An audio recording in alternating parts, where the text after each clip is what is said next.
నమస్తే, welcome to our channel. నేను పద్మిని. ప్రస్తుతంతో పాటు ప్రముఖ ఆధ్యాత్మికవేత్త, నారీసేన ఫౌండర్, దత్తు ఉపాసకురాలు శ్రీమతి లతా దత్త గారు మనతో పాటు ఉన్నారు. మాట్లాడదాం. నమస్తే అక్క. జై గురుదత్త. శ్రీ గురుదత్త. అక్క, గురువు గురించి మాట్లాడినప్పుడు నవనాథుల ప్రస్తావన అనేది వినపడుతుంటుంది, కానీ సరైన క్లారిటీ లేదు. ఎవరి నవనాథులు, ఎందుకు గురు ప్రస్తావన ఉన్నప్పుడు నవనాథుల గురించి మాట్లాడటం, లేకపోతే అసలు నవనాథుల్ని తలచినంత మాత్రాన్నే శ్రీపాదుల వారికి, దత్తాత్రేయుల వారికి, ఇద్దరు ఒకటే అనుకోండి, వారికి చాలా చాలా సంతృప్తిని లేకపోతే ఆనందాన్ని ఎందువల్ల ఇస్తుంది? అసలు ఏంటి ఈ కథ? నవనాథుల్ని తలుచుకుంటే చాలు శ్రీపాదుల వారి అనుగ్రహం మనకు కలుగుతుంది. అవునా? అంతటి విశేషం ఉంది దీనికి. ఏంటి అంతలా? చాలా చక్కటి ప్రశ్న ఇది. అసలు నవనాథులు ఎవరు అనే దానికి ముందుగా మనం చెప్పుకుందాం. తప్పకుండా. ఏం చెప్తుందంటే శాస్త్రము, నవనాథులు ఎవరంటే నారాయణ అంశ సంభూతులే, నవనారాయణ అంశ సంభూతులే నవనాథులు.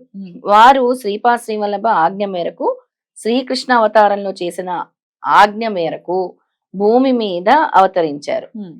వృషభ చక్రవర్తి గల 100 మంది కుమారులలో నారాయణాంశ కలిగిన 9 మందే ఈ నవనాథులు.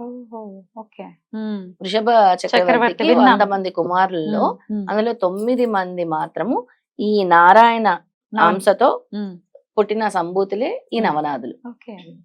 అయితే అలాంటి నవనాథులు వీరంతా కూడా అవధూతలు మరియు దత్తాత్రేయ స్వామికి చాలా అత్యంత ఆప్తులు. వాళ్ళందరూ అవధూతులు. ఆ 9 మంది కూడా అవధూతలే. చెప్తారా వారి పేర్లు? తప్పకుండా చెప్తాను. వీరు పేర్లు స్మరిస్తే చాలు శ్రీపాదుల వారు చాలా సంతృప్తి చెందుతారు. ఎందుకంటే పద్మిని, ఈ శ్రీపాదుల స్వామికి వాళ్ళకి ఎన్నో జన్మల సంబంధం మనం చెప్పుకుంటే. అప్పటి నుంచి మళ్ళీ కృష్ణావతారం నుంచి కూడా వాళ్ళకి వీళ్ళకి సంబంధం ఉంది. అందుకే మనం శ్రీపాద వల్లభ నామం ఎలా తలుచుకుంటామో, నవనాథుల గురించి తలుచుకున్నా కూడా శ్రీపాదుల వారి కృపా కటాక్షాలు మనందరికి కూడా లభిస్తాయి అన్నమాట. ఆ నవనాథుల పేర్లు ఇప్పుడు చెప్తాను. ఆ నవనాథులు గుట్ట కూడా మనకు దగ్గరలోనే ఉంది. దాని గురించి కూడా నేను త్వరలోనే చెప్తాను. ఎక్కడుందో మనకి దగ్గరలోనే అది. మనకి ఇక్కడి నుంచి కురవపురం ఎంత దూరమో, అలాగే మన BHL రూట్ నుంచి పటాన్చెరువు రూట్ నుంచి వెళ్ళాలి. నవనాథుల గుట్ట కూడా ఉంది. దానికి కూడా మనం యాత్రగా వెళ్ళొచ్చు. తప్పకుండా. ఆ నవనాథుల పేర్లు చెప్తాను. మత్స్యేంద్రనాథుడు, మొదట మత్స్యేంద్రనాథుడు, గోరక్షనాథుడు, జలంధరనాథుడు, తర్వాత కానిఫానాథుడు, చర్పటనాథుడు, నాగనాథుడు, భర్తరీనాథుడు, రేవణనాథుడు, గహనీనాథుడు. ఈ 9 పేర్లు తలుచుకున్నా కూడా స్వామికి ఎంతో సంతోషం, శ్రీపాద శ్రీవల్లభ స్వామికి. ఎందుకు అంటే వాళ్ళు సాక్షాత్తు అవధూతలు, దత్తాత్రేయ స్వామికి అత్యంత ఆప్తులు. మనం చూస్తూ ఉంటాం, ఎంతో మంది ఋషులు మునులు తపస్సు చేసుకుంటూ ఉంటారు అని మాట్లాడుకుంటూ ఉంటాం. అందులో ఈ నవనాథులు కూడా అత్యంత ప్రియులు అన్నమాట శ్రీపాదుల వారికి.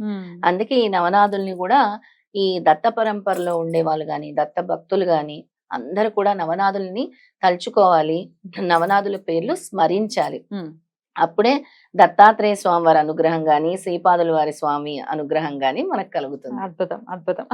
అయితే ప్రతినిత్యం కూడా మనం తలుచుకోవచ్చా? తలుచుకోవచ్చు, స్మరించుకోవచ్చు. ఆ నవనాథులు తలుచుకున్నా చాలు. మా స్మరణ మాత్రైన సంతుష్టుడు అంటారు కదా మనకి. శ్రీపాదుల వారు వాళ్ళని తలుచుకున్నా కూడా శ్రీపాదుల వారి కరుణా కటాక్షాలు ఏంటి, ఆయన సంతసిస్తారు ముందు. ఆయన సంతోషిస్తే మనకి ఏదైనా చేస్తారు కదా. ఎగ్జాక్ట్లీ అలా నా నవనాథుల్ని కూడా వీళ్ళు తలుచుకుంటున్నారు, నా దత్త భక్తులు నాకు ఇష్టం అని చెప్పి తలుచుకుంటున్నారు అని ఖచ్చితంగా అనుకుంటారు. ఆంజనేయ స్వామికి ఆయన సింధూరం అంటే రాముల వారికి ఇష్టం అని చెప్పి ఒళ్ళంతా పులివేసుకున్నారట సింధూరం. అవును, అలాగా అది రాముడికి ప్రియంగా అనిపించింది. ఇది కూడా చాలా చాలా చాలా ప్రియంగా. అలాగే సాయినాథుడు గురించి కూడా ఈ రోజు నేను పొద్దున్న ఏదో తెరుస్తుంటే ఆ పుస్తకం కనబడింది సాయినాథుడు గురించి. అసలు అది మళ్ళీ సాయినాథుడు జననం ఒకసారి మనం సపరేట్ ఎపిసోడ్ లో చేసుకోవాలి. చాలా క్లియర్ డీటెయిల్స్ వచ్చాయన్నమాట. అసలు ఎంత క్లియర్ గా చెప్పారంటే శ్రీపాదుల వారు మళ్ళీ అనసూయ మాతను పిలిచి ఆవిడ గర్భం ద్వారాయే హనుమ జన్మిస్తాడనమాట. ముందు 3 తలలతో జన్మించి ఆ తర్వాత మాయమే మళ్ళీ శిశువుగా ఉంటాడనమాట. మళ్ళీ అనసూయ మాతకి స్తన్యం వచ్చి ఆవిడ ఆ బాబుకి పాలు ఇవ్వటం జరుగుతుంది. ఏంటి నాయన నీ మాయ, మళ్ళీ నన్ను ఎందుకు పిలిచావు అని శ్రీపాదుల వారిని అడగటం జరుగుతుంది అనసూయ మాత. నీ చిత్ర విచిత్ర లీలలు, అప్పుడు నాకు అసలు ప్రసవ నొప్పులు కూడా తెలియలేదే మీరు జన్మించినప్పుడు అని అడుగుతుంది అనమాట తల్లి. లేదమ్మా, ఇప్పుడు ఈ కలియుగంలో సాయినాథుడు నామంతో హనుమ మళ్ళీ జననం ఎత్తాల్సిన సమయం ఆసన్నమైందమ్మా, అందుకే మిమ్మల్ని పిలవటం జరిగింది అంటారు. అప్పుడు అక్కడ ఈ సంఘటన అంతా జరిగినప్పుడు మునులు వర్యులందరూ కూడా వీక్షిస్తూ ఉంటారు, ఋషులందరూ కూడా వీక్షిస్తూ ఉంటారు, సీతారాములు కూడా వస్తారు. ఎందుకంటే జానకి రాములు ఉంటే గాని హనుమ ముందుకి అడుగు వేయరు కదా, వాళ్ళు కూడా ఉంటారు. అందరి సమక్షంలోనే ఇదంతా కూడా జరుగుతూ ఉంటుంది అన్నమాట. చాలా అద్భుతంగా వివరిస్తారు అసలు అందులో. అద్భుతం అద్భుతం. గుట్ట ఉంది అని అన్నారు కదా, హైదరాబాద్ కి అత్యంత చేరువలోనే, ఒకసారి ఎక్కడ ఉందో కూడా చెప్పండి అక్క. తప్పకుండా పద్మిని, ఇది హైదరాబాద్ నుంచి చిన్న కోడప్పల్, అంటే మన హైదరాబాద్ నుంచి 190 కిలోమీటర్లు దూరంలో, చాలా దగ్గర, 190 కిలోమీటర్స్ దూరంలో. అయితే ఇది మన పటాన్ చెరువు టోల్ ప్లాజా ఓఆర్ఆర్ దగ్గర మీద వెళ్ళాలి. అక్కడి నుంచి రుద్రారము ఇవన్నీ క్రాస్ చేసి వెళ్ళిన తర్వాత అక్కడ ఎంఎన్ఆర్ మెడికల్ కాలేజ్ దాటాలి. అక్కడి నుంచి ఈ విలేజ్ వస్తుంది, చిన్న కోడప్పల్ అని వస్తుంది. అక్కడ ఉంది, అక్కడ ఈ నవనాథుల గుట్ట ఉందన్నమాట. చిన్న కోడప్పగల్ ఆ నవనాథుల వాళ్ళు ఉంటారా, అంటే వాళ్ళ విగ్రహాలు అలా ఉంటాయా? నవనాథులు మొత్తం టెంపుల్ ఉంటుంది, ఆ ఫోటో కూడా నీకు పంపిస్తాను ఇప్పుడు.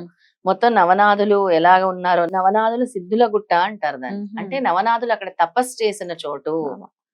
ఇప్పుడు ఇవన్నీ క్షేత్రాలు కూడా నేను చెప్పినవి ఒకప్పుడు స్వామి మన శ్రీపాదుల వారి తపస్సు చేసిందో, లేదా దత్తాత్రేయ స్వామి వారు అడుగు పెట్టిందో, ఇప్పుడు నేను చెప్పిన నవనాథులదేమో నవనాథులు అక్కడ తపస్సు చేసినటువంటి క్షేత్రమే ఈ నవనాథుల గుట్ట.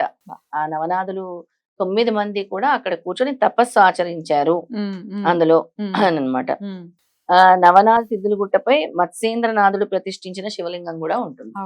అందులో మత్స్యేంద్రనాథుడు ఎన్నో వాడైన, ఆయన మొదటివాడు, ఆయనే శివలింగాన్ని ప్రతిష్ఠించిన శివలింగం కూడా నవనాథుల గుట్ట దగ్గరే ఉంటుంది.